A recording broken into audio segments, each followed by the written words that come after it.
The meeting of top nuclear delegates representing South Korea and the U.S. perhaps couldn't have come at a more critical time. Meeting in Tokyo, they reaffirmed to work together to cut off illicit funding for North Korea's missile programs and urged China to play its role. Our foreign affairs correspondent Bae Eun-ji has more.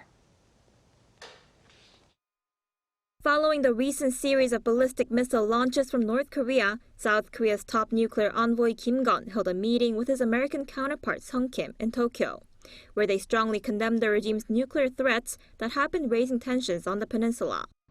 Seoul's foreign ministry said the two sides decided to strengthen cooperation to cut off funding for Pyongyang's ballistic missile and weapons programs, such as illicit cyber activities, overseas workers, and illegal ship-to-ship transfers. The two officials also said they will continue to communicate with China, a permanent member of the UN Security Council, to encourage Beijing to play what they called a responsible and constructive role. Friday's meeting comes a day after the officials met for a trilateral meeting with their Japanese counterpart, Takehiro Funakoshi. The three reaffirmed their commitment to achieving denuclearization on the Korean Peninsula. We will strengthen our close communication and coordination to bring North Korea back to the path to denuclearization.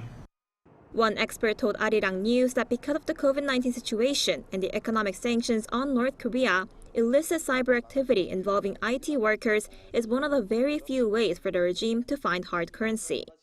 He also said that Seoul and Washington's efforts to cut off these activities have so far been working.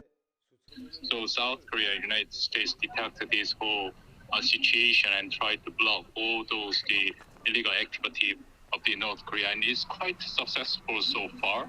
And because this is a very important route to get the fund for the North Korean regime, especially for the Kim Jong-un, for the developing nuclear missiles.